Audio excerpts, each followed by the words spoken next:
Hello, hello, everyone, and welcome to another incredible episode of Empowered Conversations. Today, I have an incredible guest, and as you all know, Empowered Conversations is where I have amazing, riveting conversations with extraordinary people who are out in the world doing beautiful things in service to others as well as all around living their best lives. And that is none other than my guest today, Elizabeth Kipp. Elizabeth is a stress management and historical trauma specialist who uses trauma trained and yoga informed addiction recovery coaching, ancestral clearing, compassionate inquiry, and yoga to help people with their healing. Elizabeth healed herself from over 40 years of chronic pain, including anxiety, panic attacks, and addiction to prescribed opiate and benzodiazepine medication. She now works to help others achieve the same healing for themselves that she experienced directly from the work that she teaches. She is the author of My Nose is Itching. Nope, that's not the book. She's the author of My Nose is Itching. Just kidding. She's the author of The Way Through Chronic Pain, Tools to Reclaim Your Healing Power. Elizabeth offers one-on-one and group sessions in stress and chronic pain management and addiction recovery, ancestral clearing and compassion inquiry, and trauma-informed yoga. Guys, woo! Drum roll, please. Help me in welcoming Elizabeth Kipp. Hey, girl. So now I'm adding you. Let's see. Invite. You should get an invite to join the Instagram, and you just come on. There you are. All right, let me turn my volume down. Turn your volume on your phone down. Yes. Okay. Yeah. Awesome. Let me. Well, fan-frickin-tastic. Oh so my gosh, Elizabeth. Yes, it's such an honor to have you. So you are in Kansas City. I'm actually about 50 miles west of Kansas City in Lawrence, home of the Jayhawks, University of Kansas City. Yeah, the Jayhawks. So is the Jayhawks? What is that? Football, basketball? Well, that would be basketball. We have a football team too. We did really well this year, and we're headed into March Madness now. It's basketball season. So, being a university town, the town you can that's a big part of it. There's also a beautiful art community, spiritual community here. So it's a lovely place. I come from the East Coast. I was raised in Delaware, but I came out here for graduate school and I fell in love with the place, and I'm still here. So. You know what? I don't think people can see you. Hey, Jay Silvera. Hey, oh my gosh, my girl. Hey, there you are. Now we can see your your beautiful face. Yes, on Instagram. Okay. Because I have to keep my phone up, I guess is how that works. Oh my God, that's hilarious. Can you prop it up on your laptop? I don't want you to have to do that the whole time. Your arm's going to get tired, and the empowered conversation will last 5 minutes. So thank you, everyone, for... How's that? I'm a little bit to the perfect. left. I can see you. Yes, Jeep style. What's up, Diesel? Diesel, what's up? Can you hear us? Tell us that you can hear us on Instagram. Bullocks in a China shop joined. Bullocks in a China shop. That's hilarious. That's my friend Patricia. Yay! So, yeah, guys, Elizabeth is an ancestral clearer. I'm so excited to be talking to you about this. We were both talking about our Shugite stones, all about effective communication from the depths of your heart and soul. And what was that stone again? The one that you... This is Numite. It's 1 billion years old. It's mined in the few summer months in Greenland. And it's a perfect stone for an ancestral clearing. An ancestral clearing practitioner. Yes, it's so old. It's we're in contact with. The heartbeat is about 1 billion years old. Yes. Yes. The origin, I actually looked it up. What's the origin of the heartbeat? We have a connection with the sea anemone, which has this. You see Hmm. I have a pulse. It's the pulse, right? And you see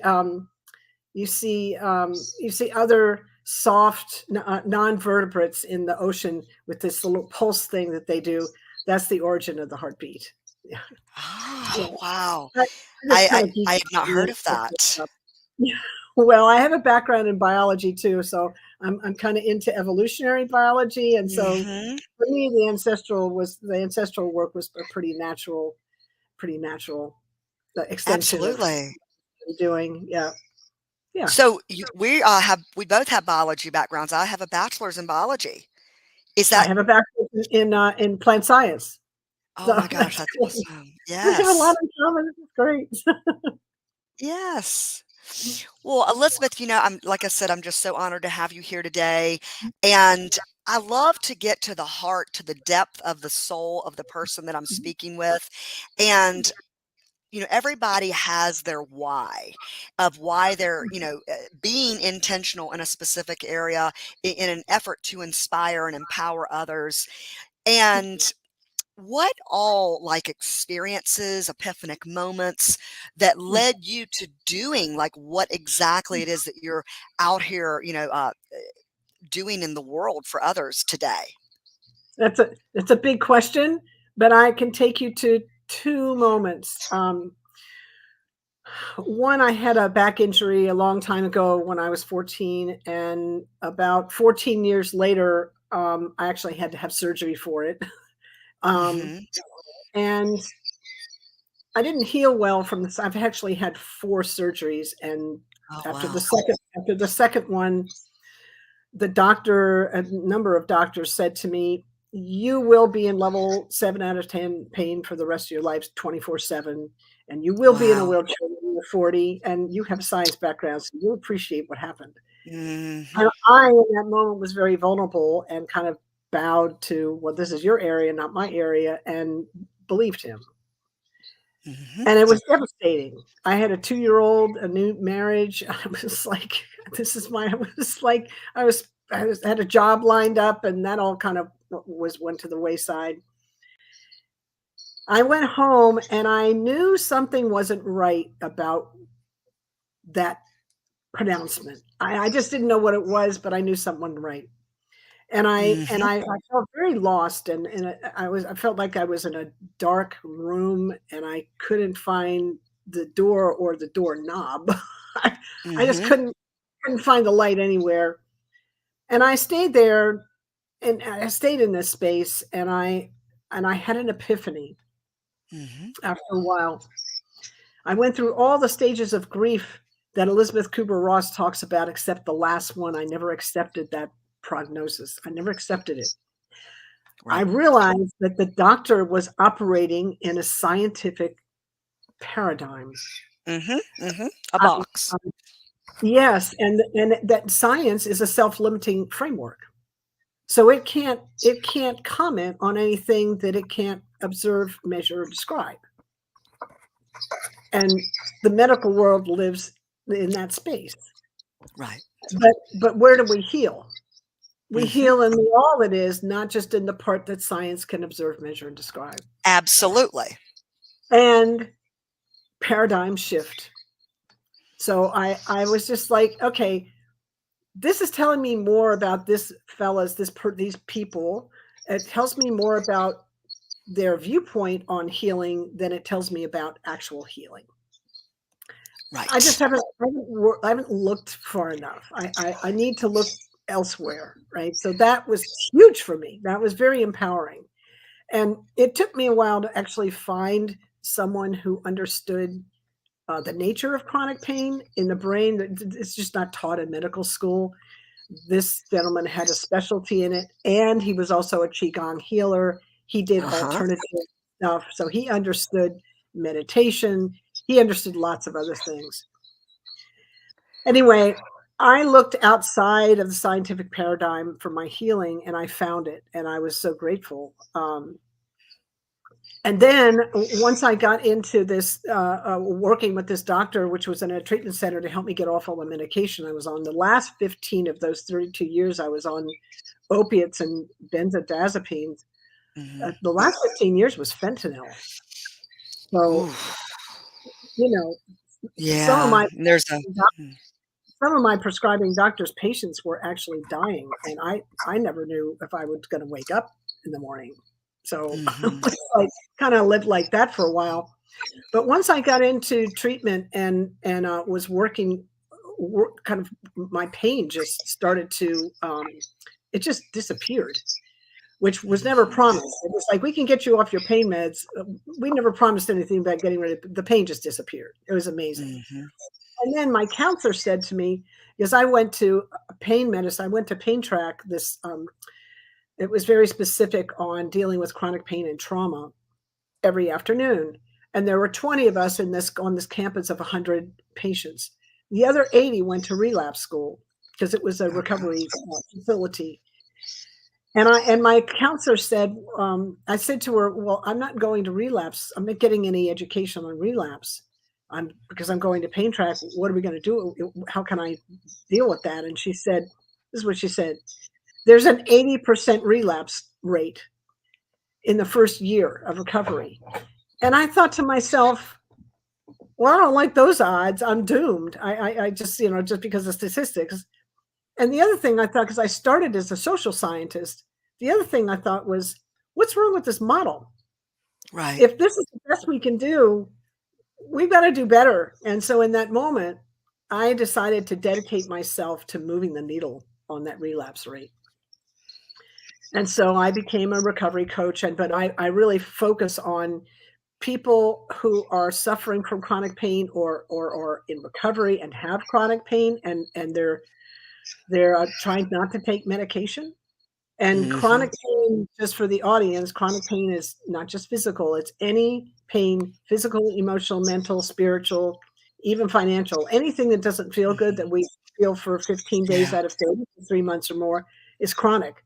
So any kind of pain, it all sends the same signal ooh, to the brain. It hurts. So the brain can't tell the difference between a broken bone and a broken heart. yeah, oh my god, Yeah. yeah. So stress management specialist. So, do And you I'm remember, in What the Bleep Do We Know, where Joe Dispenza specifically talks about the brain doesn't know the difference in what it sees actually happening and what it actually is it imagines. projecting within its Yes. Yes. 100%. Yeah.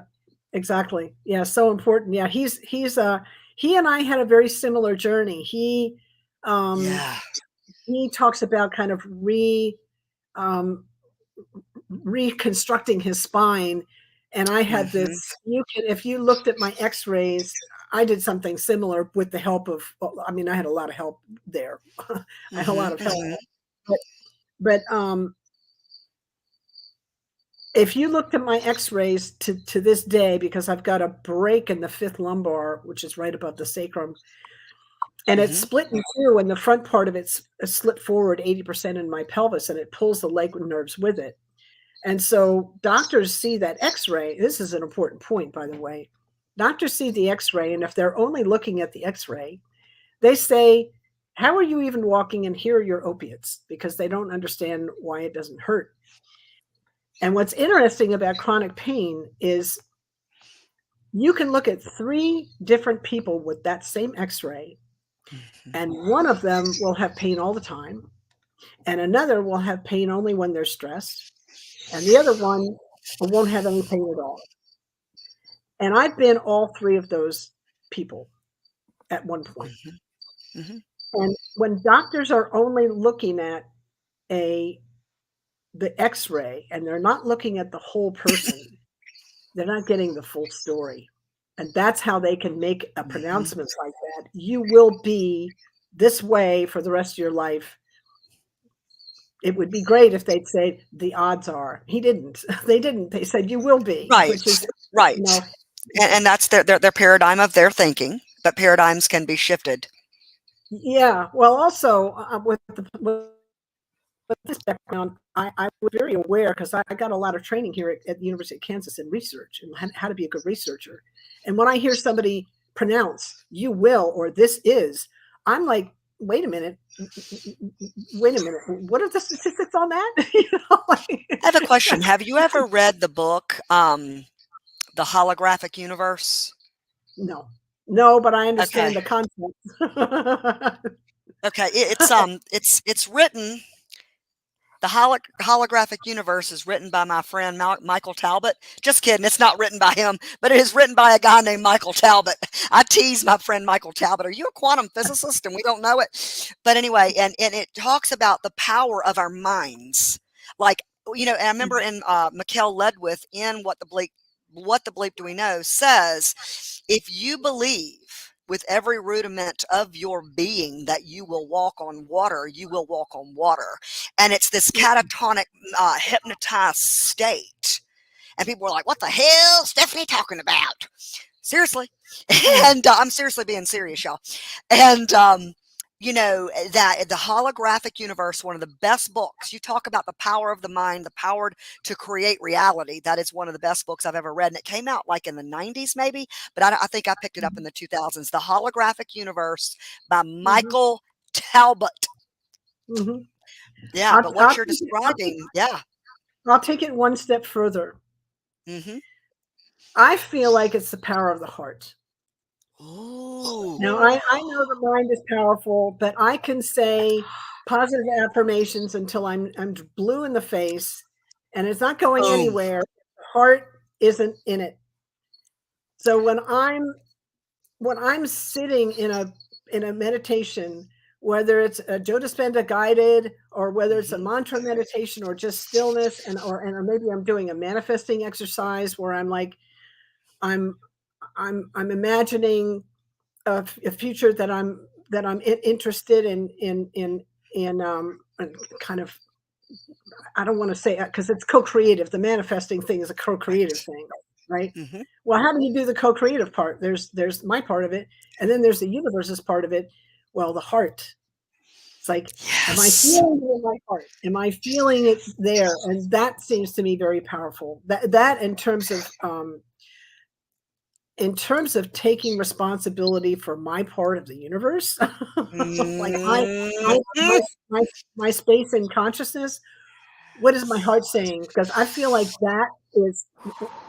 that's kind of that's leading everything. Whatever's happening in the heart, Yes. that's what's happening in my reality. And that's kind of the way I see it. Yeah. You're giving me cold chills. So the work I do helps people get back in touch with their heart. I could have very easily, in fact, I did for a while. It was so painful to like, well, this is my life. How can this even be? The heart closes down, and then I spent time opening it again. Well, I trust the universe. I may not trust what this person says because he's got a limited view, but I trust the universe, right? Right. So, but that's not just from the mind. That's from the heart as well. Mm-hmm. I call that the mindset and the heart set, the mindset, heart set working together. That, you're right. It's like that is the power. That's what prayer is. That's how when we're manifesting, it's not because we're just saying something. It's because we're feeling. And that comes from the heart, that pounding. Yeah, and they talk about heart-brain coherence. Right. Write her And down. so that's what you're talking about, the alignment there between the brain and the heart. They call that heart-brain coherence. And the Heart Math Institute's done a lot of work on that. Heart Math Institute. And also, in yoga, we do we do breath routines, and we do a kind of conscious breath work, and we have kind of mudras, and we have eye focus, and there's certain things we align the body in a way, of course, that helps us open the heart. And then you've got kind of a mind, from the yogic point of view and an integrated point of view, you can't separate mind, body from spirit. So what you do to one, you do to all. So we recognize that in that space, and it's a great way to get the brain and the heart in coherence. And then we'll say a mantra that kind of like, it might be a a prosperity mantra or a Yeah. healing mantra, or some we put that out into the universe, and Mhm. that's a way of taking ownership in. Also, by the way, when I'm in those spaces, I've actually felt the presence of my ancestors behind me, kind of, Mhm. cheering me on, which was Mhm. completely unexpected, Mhm. and and a delightful thing. It's because, Right. from the quantum point of view, we'll go back to the physics. You access the past, present, and future from the present moment. You have full access there. That's the holographic piece, right? Yes. Yep. Yeah. Yes. When you talk about that, the past, present, future, I just recently became certified in Reiki. And I have been doing, like every night. Okay, so I woke up again at 4:30 in the morning. I've been doing this like a couple months now where I'm just waking up randomly at 4:30 in the morning. And instead of, obviously at first I'm frustrated because I want to go back to sleep. And I like to get up between 6 and 7 because I got shit to do. And if I wake up and I'm not able to go back to sleep, it's frustrating. And then when your alarm goes off at 6 o'clock, you're like, oh my God. You don't, and it kind of just, it seems to, and that's what I'm telling myself, it seems to affect my day. However, now that I have this new paradigm of thinking, this new awareness of healing modality. It's just a tool. I've got, Mhm. there's millions and millions of tools, and I'm using Reiki as a tool. And I'll just do a Reiki session on myself, just like, okay, and also what am I supposed to be aware of that's alert, that's woken me in the middle of the night? What am I supposed to be aware of? And I've had some major epiphanies, and oftentimes the 3 times, well, that I've been intentional about not going to sleep and go, okay, I'm going to do a Reiki session, is all about clearing any karma or any dense, heavy, that's no longer serving me, that's baggage, considered baggage in this Mhm. particular life, inhibiting me from stepping into my power, being my purpose, as grand as it is possible in this particular life. And so, I've done Reiki clearings, and I've had epiphanic moments about people, for instance, people who have hurt me in this particular lifetime. Well, I'm a co-creator of that. Who knows what what did I do in a previous lifetime that has brought about this, where I'm in the seat of suffering.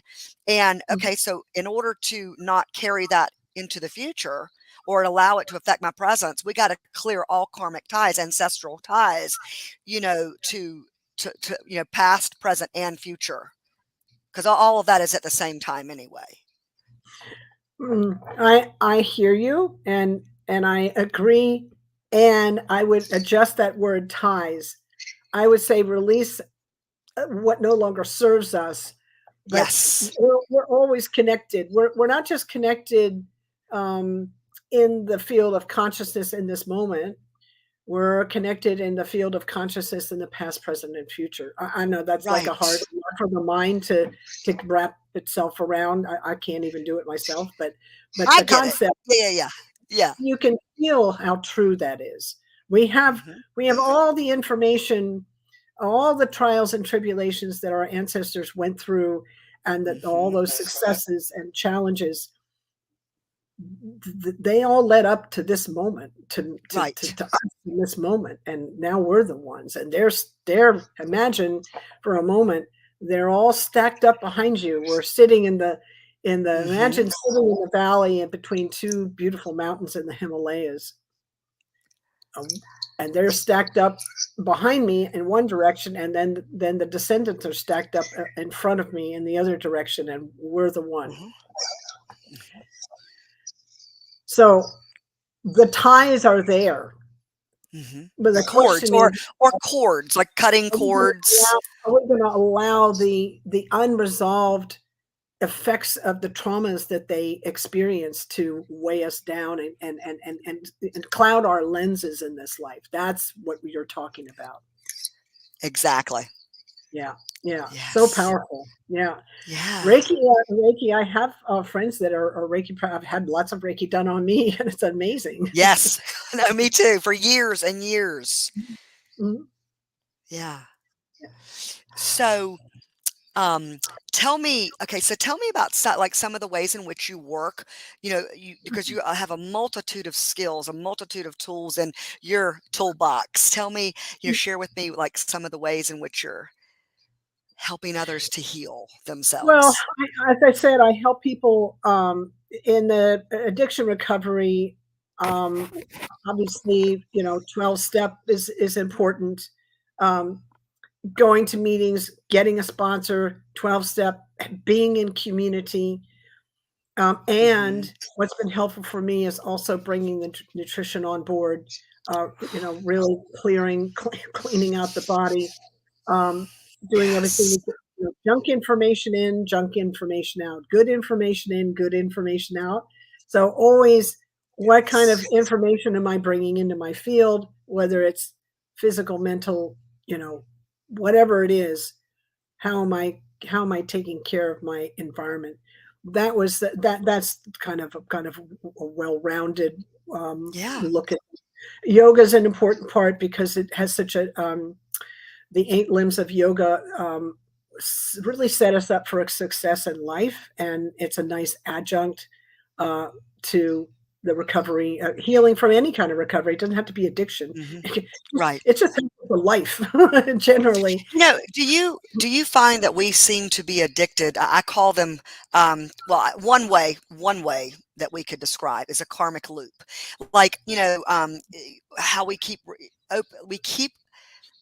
encountering the same types of relationships, the same types of experiences, Mhm. the energetically, over and over, and it's like we tend to see ourselves as victim instead of there is something here tapping you on the shoulder. It's giving you another opportunity to create a new awareness around that specific dense Mhm. negativity that you're experiencing. So again, like, what I did in the middle of the night, clearing any particular what I call karmic loop that transmutes that energy, so I no longer attract that particular type of situation. I love that you said that. I was in got in a very strange, what I felt was very strange, and a strange situation with someone I had been friends with for like 4 decades, and Mhm. we separated. It was amicable until it wasn't, and there was all this Mm. negative energy between us. And I was like, I went home and I was like, I'm not having this. This is Right. not. This is not happening at all. And so I started to look at myself around, because this happened to be a male person, man. Mhm. And Mhm. I started looking and saying to myself, what is it? What kind of stuff do I carry around men? Because it didn't start with this person. This has been Right. here for a while. And so I started working with that. And I worked with it every night for about 30 minutes. And I had these and these different men that I knew, some of them boys, depending on how old I was. They'd drop in, oh, I've got this thing with this person and that person, and there's this person, and there was all this stuff that at the time, stuff happened, and I never knew how to clear it at the time. I didn't know how to, Mhm. so unfinished business. And so Right. I was like, oh, well, let's take care of it now. And I brought in the ancestral clearing work that I do, and it was very powerful. And at the end of 2 weeks of doing this, I don't get visions. I have this science background. It's got to be grounded for me. You can't give me woo woo stuff. It doesn't. I don't. I just it just whoop. It goes right over my Yeah. head. So I don't really get visions or anything. But I had a vision, Mhm. and I was like, well, this is interesting. I can't tell you when it was or where it was or who it was, but I can tell you what it was. It was the moment when men stopped seeing women as sacred. That moment in time, which was a long time ago. Mhm. I saw it, I felt it, I felt it in my body. It was a, full body hit, and I was Mhm. like, "Oh my goodness," and it was at night, and I remember thanking, higher power, source, whatever energy for showing Yeah. me that, and then I woke up the next morning, and this ancestral clearing prayer dropped right in, and I'd love to share it with you guys if we have time to take a Please. Oh, minute please. to share it. Please. Yes. I call it the ancestral clearing for the Magdalene wounds. I chose Mary Magdalene as the avatar. She's not the only one, but she's the one that I chose for 3 wounds that women carry and men carry through their mothers. The first one is women in their bodies. Second one is women standing in their power. And the third one is women in their intuition. And this clearing addresses all of that. So I'll share that with you.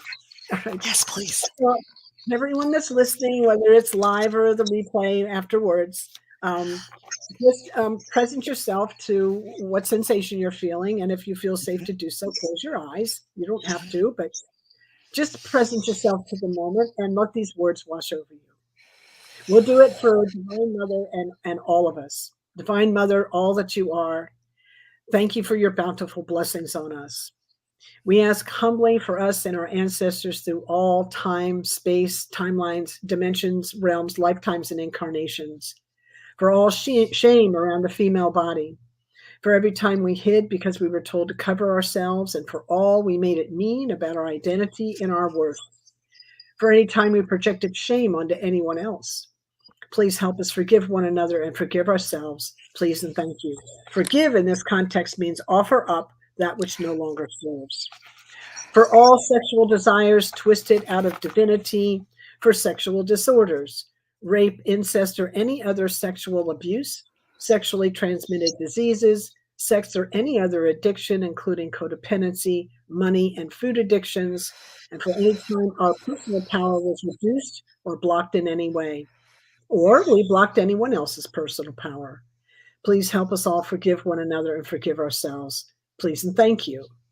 For any time we were accused or possessed of being possessed by demons, for any forced exorcisms, persecutions of any kind, for any violence, including abuse, hate crimes, torture, war, genocide, or slavery, or for any associated survivor's guilt, and for any time we took part in any of these things. Please help us all forgive one another and forgive ourselves for all of it, no matter what happened. Please and thank you. For any issues around intimacy, for social anxiety, anytime we were shunned or otherwise shut out or shut down, and for any time our actions made others feel these things. Please help us all forgive one another and forgive ourselves. Please and thank you. For any time we were stoned, stigmatized, or scorned in any other way, for any time we hid ourselves away, making ourselves invisible in isolation just to keep ourselves safe. Please help us all forgive each other. Help all those involved directly or indirectly to forgive each other, forgive ourselves, please, and thank you. For any time we felt we weren't part of the family or the tribe, for any lies we were told or lies we told to others, for all blindness, hypocrisy, racism, sexism, or any other spiritual, mental, or physical illness that ensued. Please help us all forgive one another and forgive ourselves, please, and thank you. Divine Mother, please help us heal these wounds. Help us to stand tall in our power. Help us to reclaim the bliss and ecstasy of life into our own and know for once and for all our own true worth. Please and thank you. Help us live in the compassionate awareness of the divine nature of all beings. Fill us with your love and let us know your love the way you love us. Please and thank you. Help us open and live from our intuition with your knowledge that we can never be separate from one another or from you. Please and thank you. And take a breath in and let it out and notice how that feels.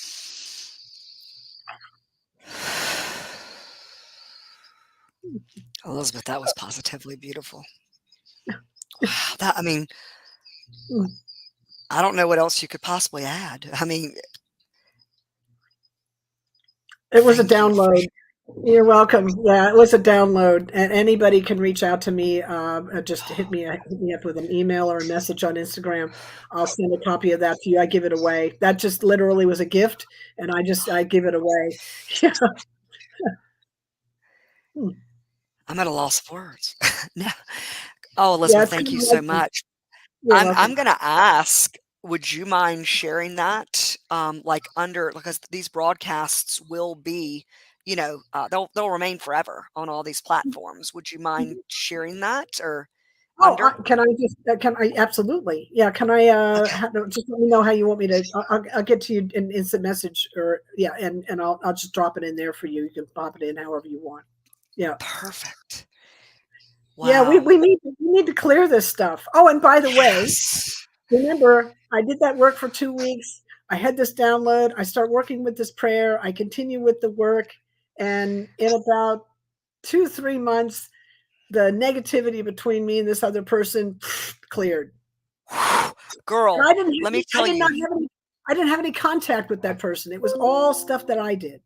Absolutely. Let me tell you that because we have all been both. We have been Mhm, perpetrated upon and we have been perpetrated.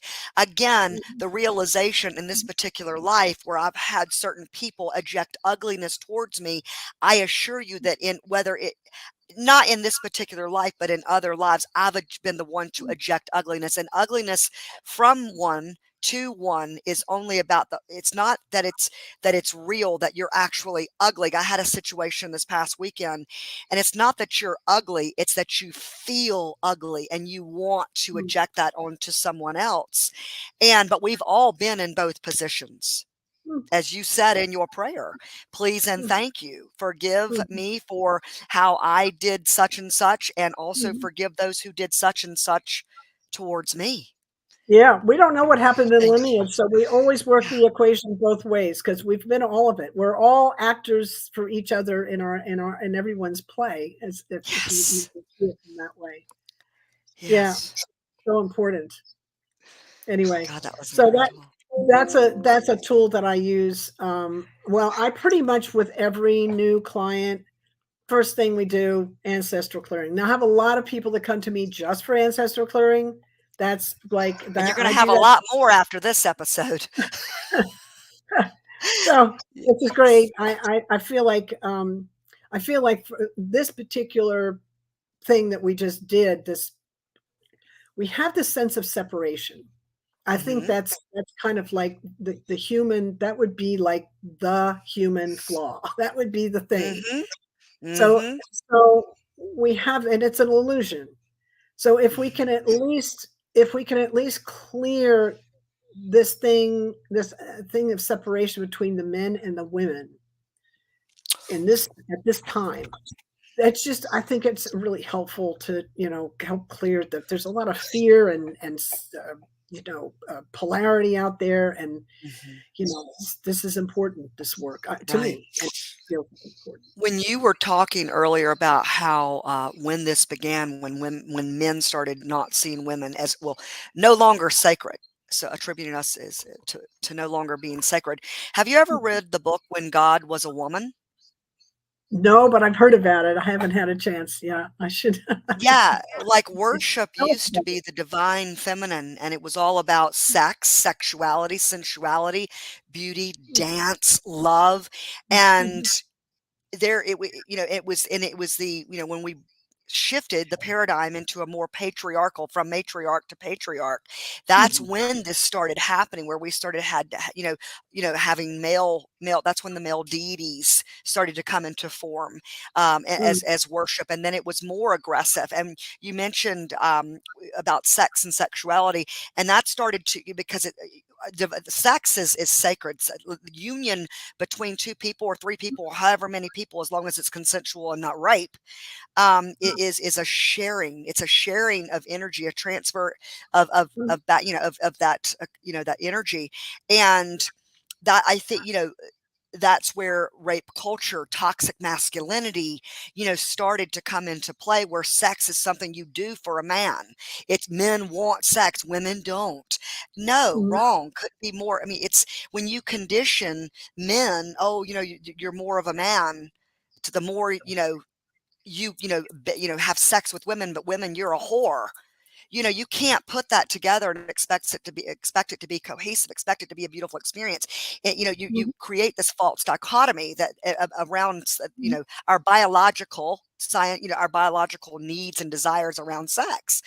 mhm, And um so when God was a woman, girl, I mean, you would be like, yep, you'd be nodding your head like I just reading the book. Yep, yep, yep. It's a great book, y'all, When God Was a Woman. mhm. Awesome. So the thing is that yes, there are two different sexes, but Right. we don't have to get caught in the duality of that. There, as we said, there is no separation beyond Mm. what the mind, the ego tells us, and Yes. and that's a very sacred and powerful practice for any human on the planet right now, because the sense of separateness is it just sits at the core of pretty much everything, and so it's a Everything. it's a daily practice, right? So can I what this person that I'm looking to, I'm speaking to you, can I see that we're mirrors for one another? Can I Right. actually, not just with the mind, but can I feel that in the heart? Can I Yes. actually, feel the field there? Yeah. Which is why I think yoga is so helpful. From the ancestral clearing is really helpful, because it helps clear burden that we have, that we kind of came in with. It helps clean our frequency, right? And Right. then yoga Yes. helps us maintain it, helps us Hmm. helps us develop and maintain it. It's just one way. Reiki is another. I mean, there's so many Hmm. tools. Yoga happens to So be many qigong is tools. another way. There's many Hmm. tools, but the idea here is let's use something, right? Well, talking about the concept of separation, and that is all, ego. I mean, I could certainly categorize this is a rock, a stone. I'm a human being. These are glasses. However, Mhm. in my organic chemistry class is when I realized that there was nothing separate. And it was as I was gazing. And I love to tell this story. And if you've been on here 1,000 times, you're like, ah, here goes that story again. But it's a beautiful story. I'm in organic chemistry. I'm looking up at the periodic table and I'm just gazing and I'm like, wow, everything that exists, which exists is only just different conglomerations of atoms from the periodic table. Hence, everything is of itself. Everything is one. There is nothing separate. There's different vibrations. There's different Mhm. conglomerations of atoms that make up this stone, as there are different conglomerations of atoms that make up our human skin, bones, Mhm. etc. But we are still all part of all the of all the atoms. We are, and that's why prayer, focused energy and consciousness, brings about, again, heart set mindset, as you say, from the heart Mhm. pounding, resonates in alignment with that which you heartfully desire. And Mhm. but no, we are not separate. Everybody is one. Mhm. Everybody that's why we do affect the realities, and that's why, of others, and it should matter to us what's going on across the world and in other people's homes. You know, Yeah, I hear you on that. I could go 25 different directions with that. What I'll say at this point, girl, go is 24 if you can. we're when you look at, because this blew me away. I took organic chemistry too, and I tripped out on the periodic table, and I'm, oh my god, it means this and that means this and that, and oh my god, I didn't know this before, and it's amazing. And then I remember quantum physics came into my world, and I don't pretend to be able to understand. Like, I'm not at Right. that level. I don't have the math skills for that. However, I did get the gist of, uh, when they look at the electron and the proton and the Hmm. neutron, which makes up an atom, for those that have forgotten their chemistry, um, they keep looking, and there's nothing there. There's the more they look, the finer Hmm. the particles are, and it's all, and they've discovered that it's all energy. So it's not like there's matter and energy. There's energy. Yeah. It's all Yeah. it's all energy. It's all a vibration. And so the Hmm. question that I say, and you can, it's kind of like, we are vibrating at a certain, we're vibrating Frequency. at the human Hmm.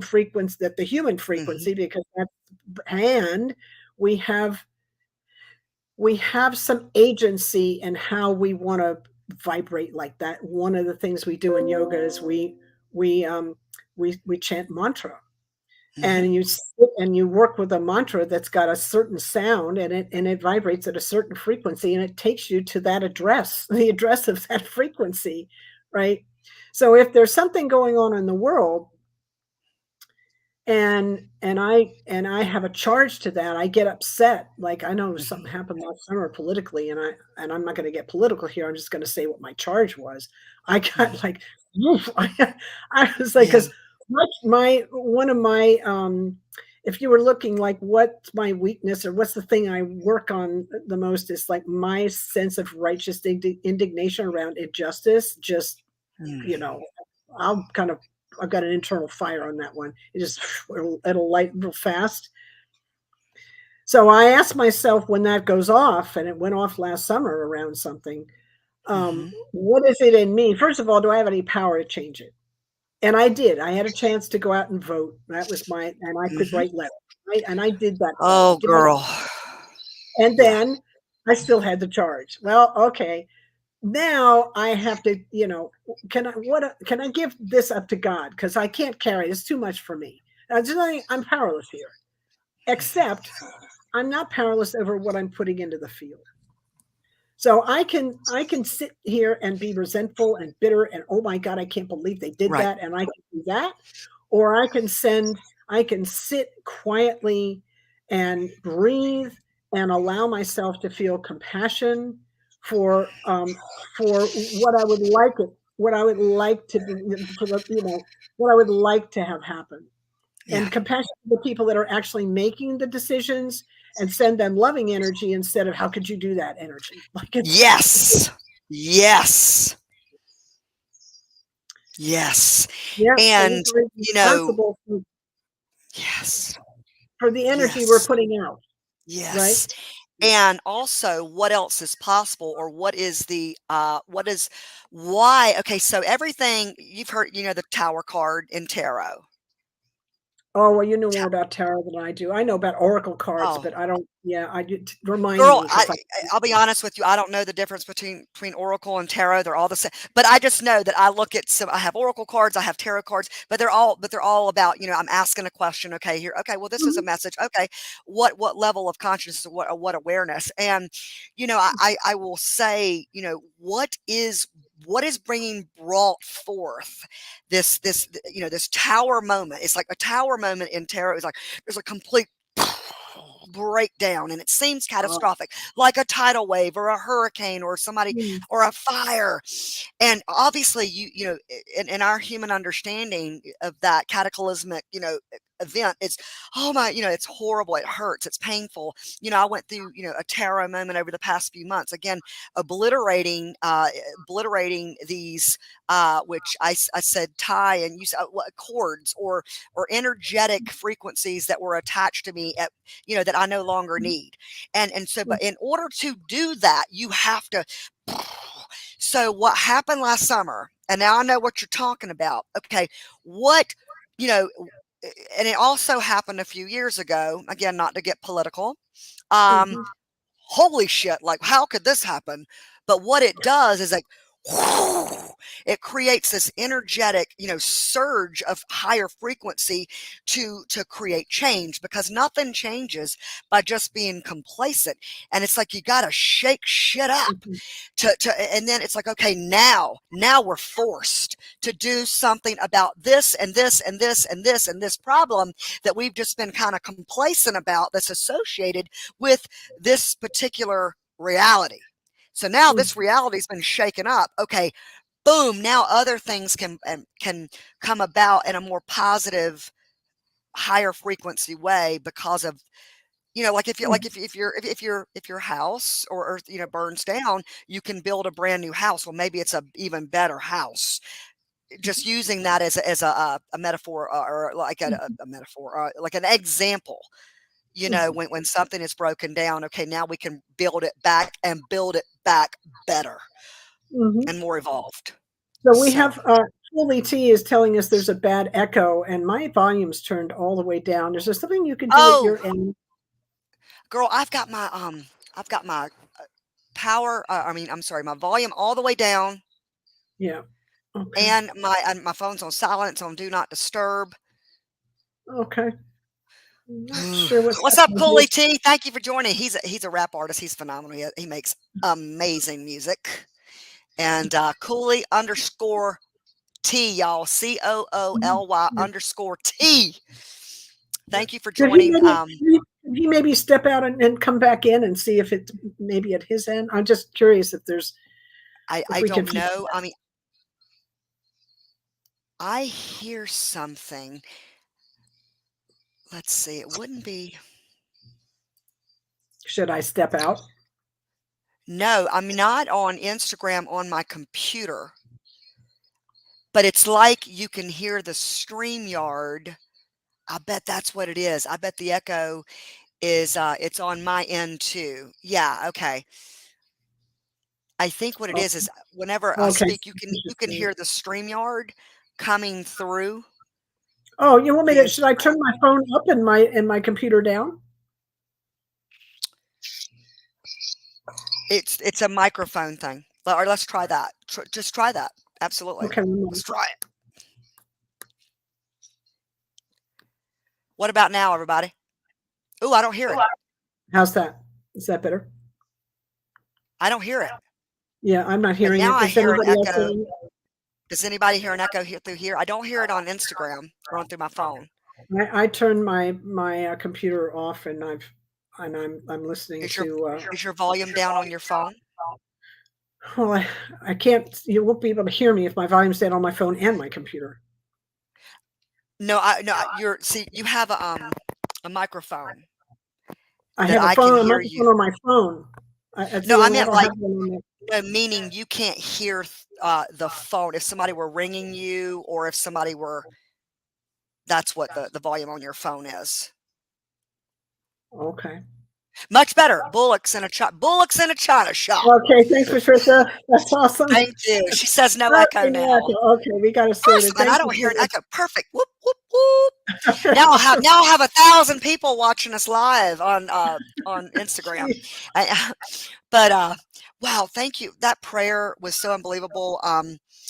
And what we were talking about, when sometimes things have to break down. So I went through a dark night of the soul. I'm sure you know what that term means the past few months. And I intentionally called this on myself by a girl. I wanted to do psilocybin microdose, not go balls to the wall and tripping. It was about doing a microdose to elicit, and I was specific. And I wanted to elicit, like sure you've heard of ayahuasca. It can do the same thing, where you go within to a level of consciousness that maybe you don't have access to for whatever reasons, Mhm. and you eliminate that block that's maybe inhibiting. You know how like some people suffer trauma, they suffer trauma and as a child, and they don't remember any of that trauma because the subconscious does does self-preservation. And I'm like, okay, what could possibly be inhibiting me or blocking me from standing fully in my power? I want to do this psilocybin so I can have any epiphanic moments, release anything that's inhibiting me. And that didn't happen. I did exactly what she said, felt absolutely nothing. Well, then about a couple weeks later, I started to go through a 3-month dark night of the soul, where it was just an up and down roller coaster of emotions, knowing that that's what was going on, and knowing that that's the way that um, my higher self, I say higher self, my higher consciousness is Mhm. saying, no, Stephanie, that's not what we're doing. We're not going to do it in a 2-hour psilocybin journey on the beach. There's a lot here that you need to unpack and release. And so that you are, that you're free and clear to bring in more of that, which, puts you in that space to be more of your purpose in this particular life. Mhm. And that's exactly what happened. Wow, Yeah. interesting. Yes. Yeah, I don't really have a comment about microdosing. I do know that I remember listening to Dr. Gabor Mate, who I've spent some time under his training, his compassionate inquiry training, talking about ayahuasca, which brings up your shadow. And Yeah, so, yes, yeah, the shadow. Yeah, the dark night of the be soul. aware. Be aware. That's why they like to have that's why it's done in a group with shamans, and that you've got a container there Yes. to hold you, and also there's there's other things going on with ayahuasca. So it's nice to Hmm. have some in those situations. It's nice to have some just have container that's safe, a safe container. Yeah. Um, Right. that Dark Night of Soul thing can be challenging, and definitely Yeah, it want to take your was. tool belt and reach out to somebody if you need help, for sure. Yeah. Oh, I Yeah. had girlfriends. My girl Lacey, she's the one who certified me in Reiki. I was reaching out to her. I mean, yeah, and I have other girlfriends that, but again, it was also I knew that that's what I was doing.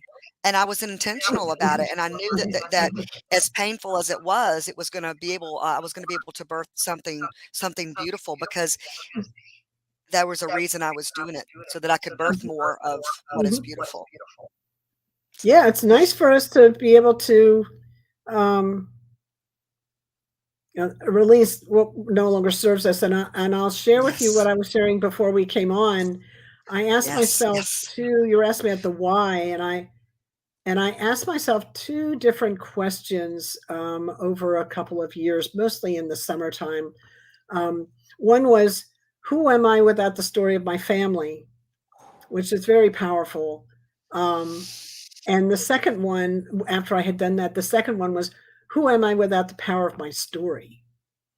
And that was a very interesting to see how my my perception of my family and my perception of my story, how they were actually um, I was creating my own limitation with my perception of those things. So it was Yes. helpful to do that inquiry. Yeah. Yeah. And that is gift. All of it is gift. Mm. Yeah. Yeah. And the answer was, I don't know. Yeah, The right. answer to that was, I don't know who I am. And that was okay. I had to be willing to Mhm. sit Mhm. with the I don't know. Oh, and now it's a mystery. And, you know, but I also felt held because I'm in the field and we're all connected. And Mhm. I felt like whatever information I needed uh, would be right here in the field. I just needed to listen, that kind of Absolutely. thing. I know that sounds a And little sometimes woo-woo, that's but hard. No, no, girl, ain't nothing woo woo. Ain't nothing woo woo here, especially not when you're talking to me. I mean, I don't, some people that are listening might think it's woo woo, but I mean, to me, I get it. And you know what I'm saying? Like, never discount that as woo woo. This is real. Like what she's describing, what we're talking about is, we all are our own healers and our like I have years and years ago it hit me. I think this was around 2005 and I was dealing with some bullshit and I was like and it hit me. I was just like cuz as you can tell I'm like hyper and loud and just never have a problem being me. And I was just like, "You know what? If I wasn't me, how would I react to me?" And if I didn't have like you said about your family or your story, and that's with anybody, any freaking body on the planet. Think about if your life was different, if this hadn't happened through you and your family hadn't experienced this or you hadn't experienced this and you experienced that. There was a different reality. You would operate from a different frame, in this life. And it's like I'm thankful like certain things like with my mom. If I didn't have her as a mom, I wouldn't be who probably would not be the person I am. exactly, exactly. And yeah, so there's Mhm, gratitude and everything and I know as gut wrenching, painful as certain things can be, but there's still gift mhm, in you being here and mhm, sharing and mhm. transforming and transmuting, that energy to evolve yourself to where you're bringing in a higher frequency. That's liberation. I'll give you an example of Yes, how I limited myself, liberation, y'all. and I didn't even know it. Um, I was sitting in front of a teacher. Well, I was kind of raised with the God is wrathful and God is loving, and I'm like, well, okay, now we have a schizophrenic thing, and it's out there, and it has power over me, and that was kind of the way I was raised. And then by the time I was 16, I had pretty much been in the library, spent time in the library reading all the spiritual texts I could kind of find. And they're Hmm. all talking, all the different religions are talking about the light. Now, they had lots of other things, but they're talking about the light, and they all had that in common. And I thought to myself, okay, we're all arguing about what to call the light. That's what all these wars have been about, what we're calling the light. And I thought, what Hmm. the hell? Anyway, I'm just saying I had Hmm. that background.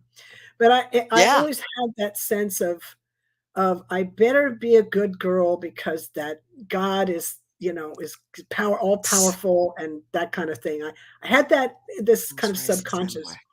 I'm sitting in Hmm. front of one of my teachers maybe 10 years ago, and he's talking about one of his spiritual teachers, and he said, "Oh, he he uh he put his hands up and got mad at and got angry with God."